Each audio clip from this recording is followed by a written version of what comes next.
Alright, अपना next topic है the office of president.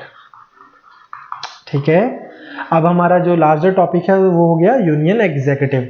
तो इसमें ना दो ही मेन ऐसे टॉपिक्स बनते हैं यूनियन एग्जीक्यूटिव में जिसमें आपको क्वेश्चन आने के बहुत चांसेस रहते हैं, एक प्रेसिडेंट और एक प्राइम मिनिस्टर। इसके बाद के जो एग्जीक्यूटिव है ना, मान लो एजी वगैरह, ये सब अगर कॉन्टेक्स्ट में चल रहे हो तो ही क्वेश्चन आने का कुछ चांस रहता है। तो खैर हम कर तो सबको लेंगे, लेकिन for now let's start with the president. Okay, president में भी again I am assuming that you know who the president is.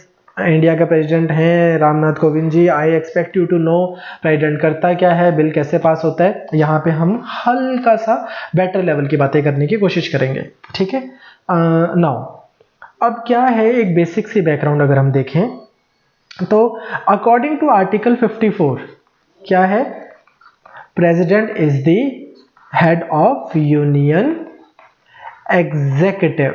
ठीक है, इसका मतलब क्या है, all the executive actions of the union, जितने भी एग्जीक्यूटिव एक्शंस है, कोई पॉलिसी पास हुई है, कोई लॉ बना है, anything of such sort are taken in the name of president. राष्ट्रपति महोदय जी के हस्ताक्षर के साथ में वो एक्शन लिया जाता है। ठीक है, अब eight the same time president साहब के ऊपर भी एक कंडीशन है, वो क्या कि that the president shall take actions in accordance to the constitution. Just to keep everything aligned with the constitution, all the executive actions are taken in the name of president is supposed to act constitutionally, so we are hoping that there will be a series of events, eventually all of them aligned with the constitution. ठीक है, तो now having said that, जो president है, president according to, अगर हम देखें ना, हमने आज जो हमारा बेसिकली टॉपिक चलेगा वो ये चलेगा कि parliamentary democracy and the office of president. हम बेसिकली ना ये टॉपिक कर रहे हैं। अदरवाइज प्रेसिडेंट अलग अलग टाइप के होते हैं, जैसे यूएसए के प्रेसिडेंट हैं, उनका एक अलग सारा सिस्टम है, उनका सिलेक्शन का भी प्रोसेस अलग है, उनकी पावर्स भी अलग है, उनका एग्जीक्यूटिव्स के ऊपर होल्ड भी अलग किस्म से है।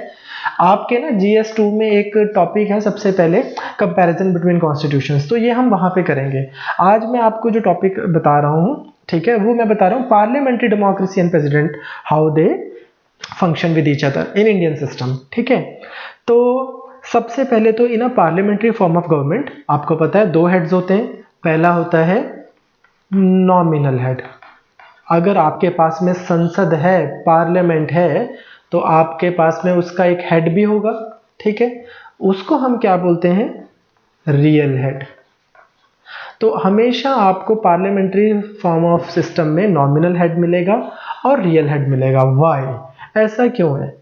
इसका रीजन ये है कि जो हमारे हेड ऑफ गवर्नमेंट है ना, जैसे कि हमारे केस में प्राइम मिनिस्टर, वैसे तो हिंदुस्तान के हेड ये है, लेकिन हो क्या जाता है कि इनके टेन्योर को लेके ना कुछ क्लैरिटी नहीं रहती। क्यों? क्या हो सकता है कि जिस दिन किसी सपोर्टिंग पार्टी ने अपनी सपोर्ट वापस ली, मान लो कोalition गवर्नमेंट से, अगर आपका, इट गोज विदाउट सेइंग कि अगर पार्लियामेंट है तो फिर पार्टी सिस्टम है। पार्टी सिस्टम है तो ये तो हो ही सकता है कि दो पार्टीज ने मिलकर सरकार बनी हो, 24 पार्टीज ने मिलकर सरकार बनाई हो, as the case was in Atal Bihari Vajpayee government, और यूपीए 1, बहुत सारी पार्टीज ने मिलकर सरकारें बनाई हो सकती हैं। In this system how can you ensure that prime minister is always going to stay?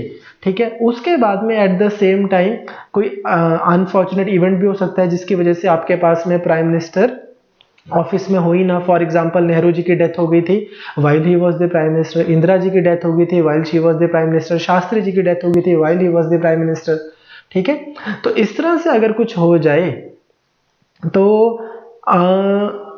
आपकी एक जो टेन्योर ऑफ गवर्नमेंट है उसको लेके तो कोई सर्टेनिटी है नहीं। Like I said in the earlier video कि हमारी कंट्री में 12 साल में अगर 12 प्राइम मिनिस्टर चेंज हो गए थे रफली, तो इस केस में जो कंटिन्यूटी इन एडमिनिस्ट्रेशन है, कंटिन्यूटी ऑफ एडमिनिस्ट्रेशन, ये कैसे हम इंश्योर करेंगे? ये इंश्योर करने के लिए हमारे पास प्रेसिडेंट है। होता क्या है कि we have prime minister, when we don't have the prime minister and the administration has to go on, we have the president who will make sure that the new prime minister is sworn in as soon as possible.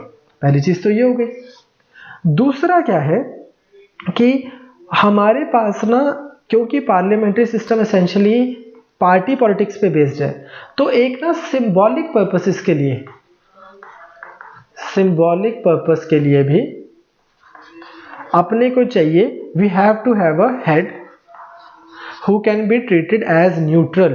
पूरा उसको ना आप neutrally treat कर सकते हो, neutral की तरह treat करना है, जैसे कि क्वीन है ब्रिटेन की, ठीक, कि एक न्यूट्रल हेड है, एक सिंबॉलिक हमारा हेड ऑफ द स्टेट, जैसे जापान में भी होता है, जापान में भी एक उनके वो रहते थे, किंग रहते थे, एक न्यूट्रल हेड। तो पर मेन जो प्रैक्टिकल पर्पस है to have the president to have a nominal head and to have the real head is to ensure the continuity in the administration, continuity in administration, that is the main reason। अब अगर आप देखो India के president को, ठीक, तो India का जो नेचर ऑफ इंस्टीट्यूशन है ना of president, it is very different from the British monarch. Why? अगर हम सिंपल सा देखें, पहले तो ब्रिटेन में क्या है, मोनार्की। दूसरा, ब्रिटेन में क्या है, यूनिटरी फॉर्म ऑफ गवर्नमेंट है, ठीक है।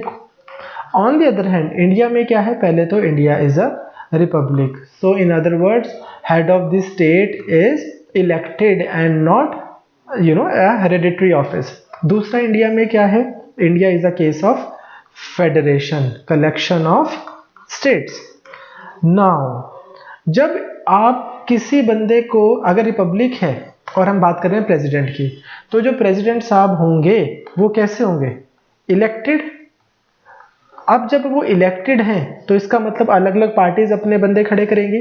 So your president when he is essentially coming from a political party, so it becomes very difficult to assume outrightly that president is going to be a completely neutral figure as in the case of Britain में भी I am pretty sure कि Britain में भी जो queen है उनके भी हर चुनाव में कोई फेवरेट तो होता ही होगा कि यार ये वाला बंदा प्राइम मिनिस्टर बन जाए या ये वाला बन जाए, लेकिन बाय एंड लार्ज क्वीन है ना जो, वो पॉलिटिकली इंडिपेंडेंट सा इंस्टीट्यूशन है।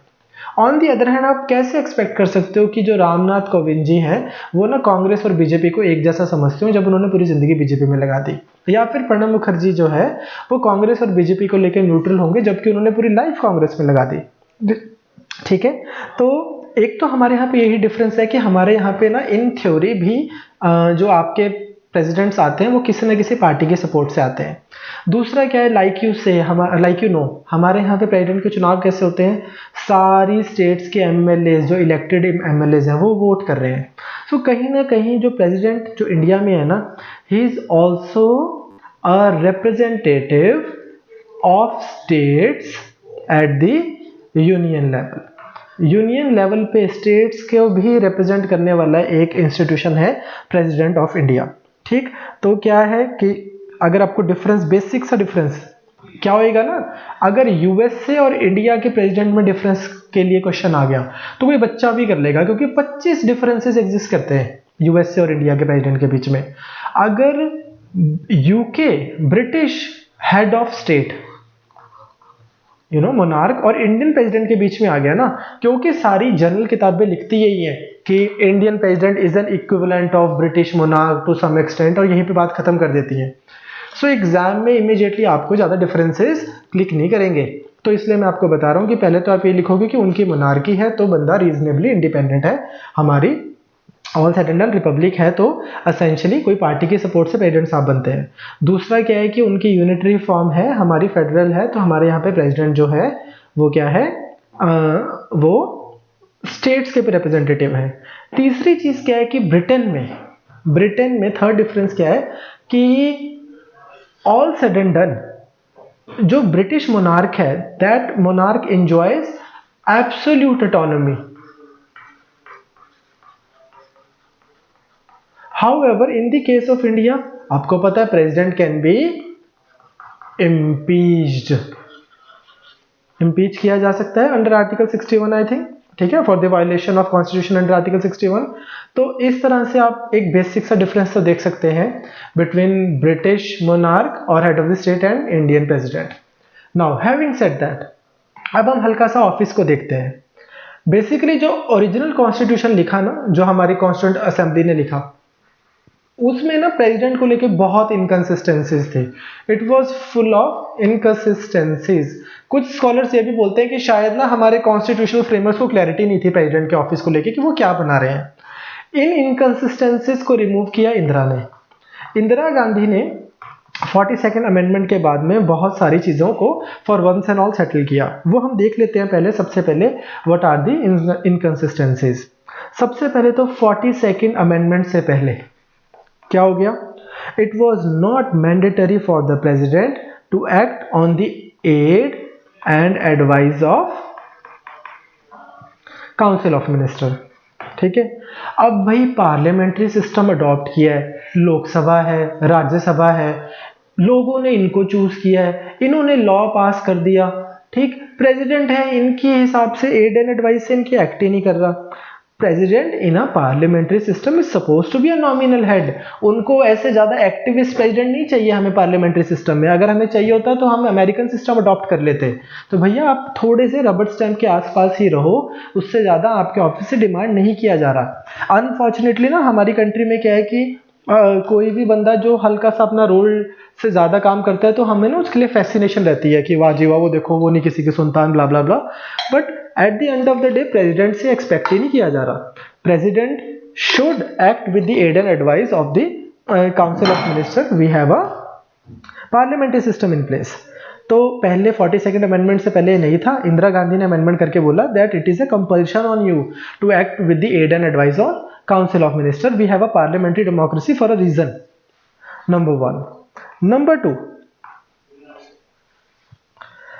जो ओरिजिनल कॉन्स्टिट्यूशन था ना, ठीक, उसमें क्या था कि even for the constitution amendment bill it was not binding for the president to give his assent. अब अगेन मतलब प्रेसिडेंट के बिना पूछे, अगर मतलब उनकी असेंट के बिना अगर आप कॉन्स्टिट्यूशन अमेंड नहीं कर पा रहे तो फिर तो आपने पैरेलल फिगर्स क्रिएट कर दी, एक पीएम क्रिएट कर दिया और एक प्रेसिडेंट क्रिएट कर दिया। ये तो इवेंचुअली आप ना बस वेट कर रहे हो ऐसे सिस्टम की जब कू होने शुरू हो जाएंगे, ठीक है, आपस में लड़ाइयाँ होनी शुरू हो जाएंगी।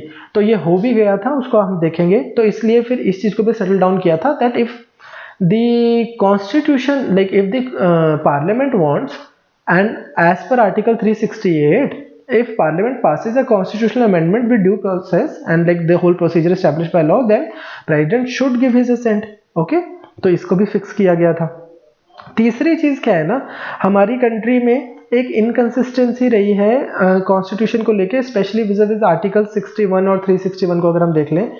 क्या है कि ऑन वन हैंड तो आपने ये लिख दिया आर्टिकल 361 में कि प्रेसिडेंट हो या गवर्नर हो, ठीक है, shall not be answerable to the court of law for any act performed as their official duty।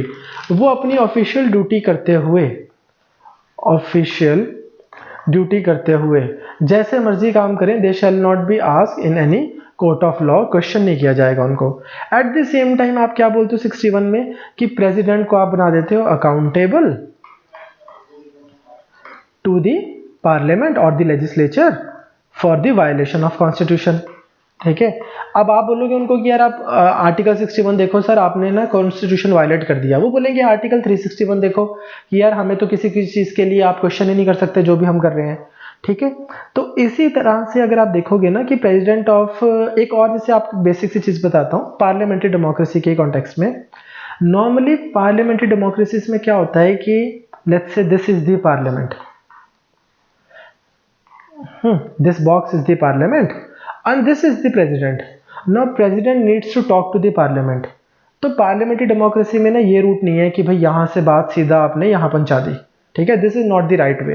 होता क्या है, this always this person called prime minister, president talks to the prime minister and then via prime minister things get communicated to the parliament। in case of India president has been given the power to send messages to both the houses, है ना, Lok Sabha and Rajya Sabha, जिसका फिर motion of thanks भी पास होता है या otherwise भी president message send कर सकते हैं, हमने पावर्स में पढ़ा होगा प्रेसिडेंट की। now this thing that president is communicating with the parliament is essentially a feature of presidential form of government। USA में होगा ऐसा, यूके में थोड़ी होगा ऐसा, ठीक है। इन parliamentary system president should communicate with the parliament through the prime minister. अब क्या हो गया, ये सब चीज़ें लेकिन क्या हो रही हैं, आप प्रेसिडेंट बना रहे हो, उसको बोल रहे हो आप कॉन्स्टिट्यूशनल अमेंडमेंट को भी अगर ज़रूरी नहीं है आपको असेंट देना, आपको काउंसिल ऑफ मिनिस्टर की एडवाइस को भी मानना ज़रूरी नहीं है, आप सीधा पार्लियामेंट से भी बात कर सकते हो, आप किसी कोर्ट ऑफ लॉ में भी आपसे बात नहीं की जाएगी। इस तरह की आप अगर प्रेसिडेंट का ऑफिस क्रिएट कर दोगे और फिर एट द सेम टाइम आपने प्रेसिडेंशियल सिस्टम भी नहीं बना रखा, आपने क्या बना रखा है, पार्लियामेंट्री डेमोक्रेसी बना रखी है, तो क्या होगा, प्राइम मिनिस्टर एक चीज़ करना चाहेगा, प्रेसिडेंट हो सकता है उस बात से एग्री करे ना करे। अब आपको ये तो बात माननी है ना कि प्रेसिडेंट भी कोई छोटा मोटा आदमी तो बनता नहीं है, ठीक है। अब पिछले कुछ सालों से प्रॉब्लम होनी शुरू हो गई थी, लेकिन बट अदरवाइज तो हो क्या जाता है कि प्रॉब्लम हो सकती है। ये हुआ भी, ये कॉन्सिक्वेंसेज हुए, तभी तो इंदिरा गांधी ने किया फिर 42nd अमेंडमेंट, मतलब वन ऑफ द रीजंस जो इसको सॉर्ट आउट किया। जो हमारे फर्स्ट प्रेसिडेंट थे ना, डॉक्टर राजेंद्र प्रसाद, ठीक है, प्रसाद जी, और जो हमारे फर्स्ट प्राइम मिनिस्टर थे नेहरू जी, उन्हीं का डिस्प्यूट हो गया था ओवर हिंदू कोड बिल।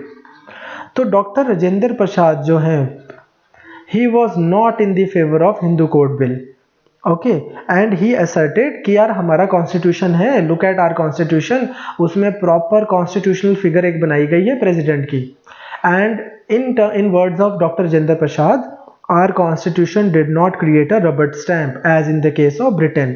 उन्होंने बोला कि प्रेसिडेंट के पास हमारी कंट्री में डिस्क्रिशनरी पावर्स भी हैं, उनको रिस्पॉन्सिबिलिटी भी है प्रेसिडेंट की, लिखा हुआ है ना ओथ में कि it shall be the responsibility of, oath लेता है president that it shall be his responsibility to protect and defend the constitution. तो बोलते हैं कि कॉन्स्टिट्यूशन को डिफेंड करना भी मेरा हक है, मेरी जिम्मेवारी है, और मेरे पास डिस्क्रिशनरी पावर्स भी हैं, ठीक है, और बिकॉज मेरे को इम्पीच भी किया जा सकता है अगर मैं ये सब नहीं करूँगा, इसलिए I am not a rubber stamp and I am not in favour of this bill, so I am not going to support this bill. Prime minister साहब देख रहे हैं नेहरू जी की, भाई साहब ये क्या हो गया, प्रसाद साहब आपसे उम्मीद नहीं थी ये, ठीक। तो अब जब ये हुआ, इनफैक्ट इवन गांधी ने भी एक बार ये बोला था, वो बोलता है कि यार ये सब लड़ रहे हैं ना नेहरू वगैरह, नेहरू जिन्ना पार्ट उसके लिए पोस्ट के लिए, तो मुझे समझ में आता है। कहते हैं यार राजेंद्र प्रसाद से मेरे को कभी उम्मीद नहीं थी कि ये भी लड़ाई करेंगे कि यार मेरे को ये वाली पोस्ट दो, मेरे को वाली पोस्ट दो, but yes that's how life works. तो यहाँ पे क्या हो गया था कि इस तरह से लड़ाई होगी बिटवीन, कंट्रोवर्सी होगी बिटवीन प्रसाद साहब एंड नेहरू जी। अब इसको सॉल्व करने के लिए we required the intervention of our first attorney general, क्या नाम था उनका, MC सेतलवाद, तीस्ता सेतलवाद के अंकल थे ये, सीरियसली बोल रहा हूँ, उन्हीं की फैमिली से आती है तीस्ता सेतलवाद। MC सेतलवाद जो है ना, इनके फर्स्ट अटॉर्नी जनरल थे। इन्होंने फिर अच्छे से सारा स्टडी करके फिर प्रसाद साहब को बोला कि सर हमने अडॉप्ट किया है पार्लियामेंट्री फॉर्म ऑफ गवर्नमेंट, और पार्लियामेंट्री फॉर्म ऑफ गवर्नमेंट में president does not have any real power, you are a nominal head, आप अच्छा खासा लेविश लाइफस्टाइल एंजॉय करो, कभी जब इनकंसिस्टेंसी होएगी या फिर कंटिन्यूटी ऑफ एडमिनिस्ट्रेशन में ब्रेक आएगी फॉर वट एवर रीजन, मान लो नई सरकार चुनाव हुए और किसी को मेजोरिटी नहीं आई, आज डिसाइड करना है कि किसको बुलाया जाए सरकार बनाने के लिए, या फिर कोalition की पॉलिटिक्स चल रही थी और किसी ने अपनी सपोर्ट वापस ले ली, again we do not have a prime minister, उस दिन you would come and start taking actions, otherwise that to decide who to be the next prime minister. So whenever we have a break in the continuity of administration, we will call you, otherwise real power lies with the parliament, that is prime minister in this case, otherwise you do not have a real power, you are a nominal head। उसके बाद में later on आपको पता ही है, हमने governor में भी देखा था कि शमशेर सिंह केस हुआ था जो पंजाब वाला, फिर उसके बाद में ये जो राम जवाया केस हुआ था ये भी पंजाब वाला ही था। इसमें तो फिर सुप्रीम कोर्ट ने इवेंचुअली बोला ही था कि यार जो प्रेसिडेंट है या जो गवर्नर्स हैं they are only constitutional heads, they are only executive heads, nominal heads हैं सिर्फ, और जो रियल हेड्स हैं वो कौन से हैं, democratically elected CMs, democratically elected PM, ठीक बात। तो यहाँ से हमारा ये डिस्प्यूट सॉल्व हुआ। धीरे धीरे फिर क्या हुआ कि और आगे हमने वो उससे पहले भी 24th अमेंडमेंट ने ही सच कर दिया था वो तो, कि जो है प्रेसिडेंट उनके ऊपर मैंडेटरी कर दिया था for him to give his assent to constitutional amendment. ठीक, तो आज की डेट में तो ये सब चीज़ें फिक्स्ड है, कॉन्स्टिट्यूशनल अमेंडमेंट बिल के ऊपर उनको असेंट देना जरूर उनके लिए मैंडेटरी है। उसके बाद में ना 42nd ने फिर वो कर दिया था कि यार आपको you president has to act as per the aid and advice of council of minister. ठीक, तो इससे क्या हो गया, मतलब 42nd amendment, specially 42nd amendment, 24th and 42nd, इसने ना it has established parliamentary form of government in the country. For once and all president को बस आराम से बता दिया कि आप नॉमिनल हेड हो और ये दोबारा इशू नहीं उठेगा। इसमें पता क्या, लाइक आई सेड, एक स्कॉलर है जेम्स मैनर, ठीक है, तो वो बोलते हैं कि यार जो हमारे कॉन्स्टिट्यूशनल फ्रेमवर्क थे ना, probably they lack the understanding of the institution that they were creating, इसलिए उनके पास से ना बहुत सारे लेक्यूनास रह गए थे। हुआ क्या कि उन्होंने सोचा होगा कि हम एक काम करते हैं, हम अब ना अभी एक प्रोटोटाइप सा इंस्टीट्यूशन क्रिएट कर देते हैं प्रेसिडेंट का, और जो सब्सिक्वेंट जनरेशन्स आएंगी आने वाले टाइम पे हेल्दी कन्वेंशन सेट हो जाएंगी, और उन हेल्दी कन्वेंशन, ऐसा जेम्स मैनर को लगता है कि कॉन्स्टिट्यूएंट असेंबली को क्लैरिटी नहीं थी, उनको लगा कि सब्सिक्वेंट जनरेशन्स आएंगी और हेल्दी कन्वेंशन सेट हो जाएंगी, और उसके हिसाब से दोनों ऑफिसेज अपना प्राइम मिनिस्टर का और प्रेसिडेंट का वो चलता रहेगा। लेकिन एज वी नो कि 42nd अमेंडमेंट ने काफ़ी ज़्यादा ब्लैक एंड वाइट कर दी चीज़ें। इसमें ना उसके बाद में जयप्रकाश नारायणन की सरकार आई थी, 44th अमेंडमेंट वो लेके आई जनता पार्टी।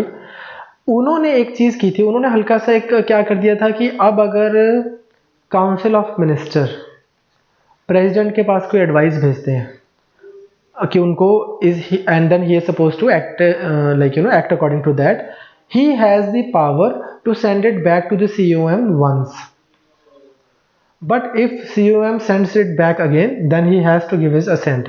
तो इन्होंने हल्का सा एक बार इशू को अनसेटल किया था।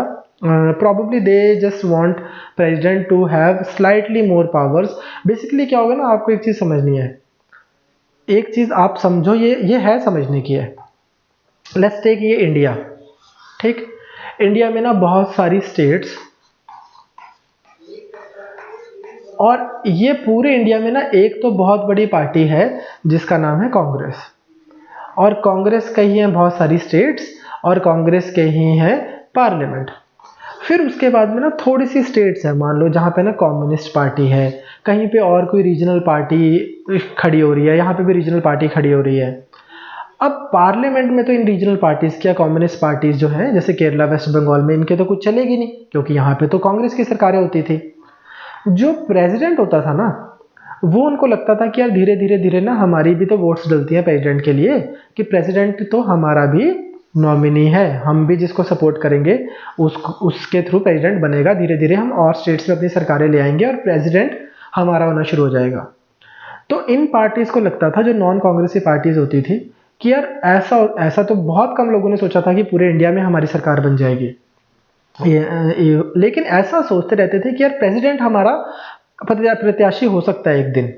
सो ऑल दीज नॉन कांग्रेसी parties they always wanted a strong president.